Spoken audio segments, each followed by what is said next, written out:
Ounda, bonsoir.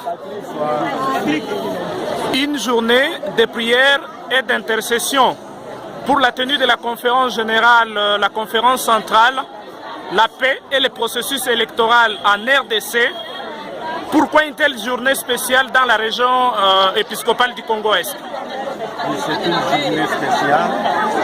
Disons que, comme nous le savons, la prière c'est chaque jour.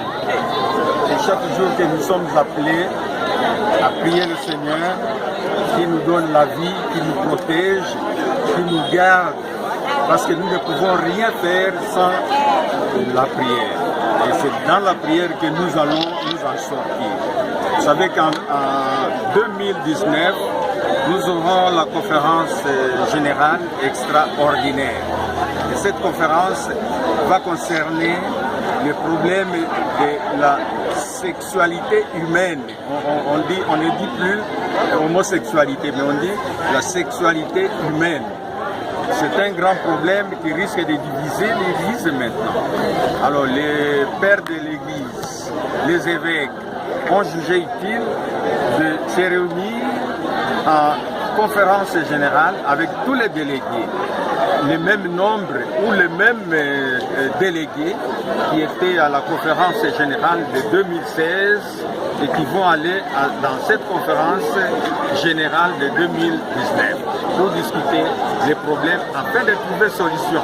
Là où les gens se réunissent et s'ils se donnent au Seigneur, le Seigneur a toujours répondu. Ils sont sûrs et certains qu'il y aura une solution. Le problème qui se pose maintenant, qui risque de diviser l'Église, ne va pas réussir. Quelle est la crainte et quelle est la position de la région épiscopale du Congo-Est face à la sexualité humaine? La position de l'Église méthodiste unie au Congo-Est est claire.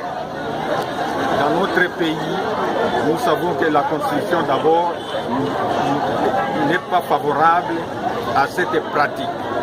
C'est une déviation de la doctrine telle que l'a donnée le Seigneur. Donc nous ne voulons pas tomber dans ces pièges. Nous ne pouvons pas accepter que cela puisse avoir lieu. Mais nous aimons bien les homosexuels, la sexualité humaine. Tous ceux-là qui la pratiquent, nous les aimons parce qu'ils sont créatures de Dieu. Mais nous n'aimons pas cette pratique. C'est une pratique qui ne cadre pas avec ce que nous pouvons faire dans notre pays du Congo. Et par rapport au processus électoral, la région épiscopale du Congo-Est intercède. Oui, nous intercédons. D'abord, c'est un peu triste de constater qu'il n'y a pas d'engouement pour l'enregistrement, c'est-à-dire les gens qui vont chercher les nouvelles cartes d'électeurs. J'étais avec le vice-président de la CENI hier. Il m'a dit ça avec beaucoup de tristesse. Il a regretté mon absence parce qu'il a tenu une réunion. Mais j'étais malade. Mais il a dit, en tout cas, il ne trouve pas que la population du Maniema se donne pour avoir un grand nombre. Parce que nous allons regretter. On va nous imposer les responsables, les leaders du pays. Pendant que nous avons cette chance de pouvoir aller massivement nous faire enregistrer pour avoir des cartes. Parce que lors des élections, on va tenir compte des nombres. Si le nombre n'est pas suffisant, le nombre de la population inscrite, la population qui doit voter n'est pas si suffisante, ça ne servira à rien.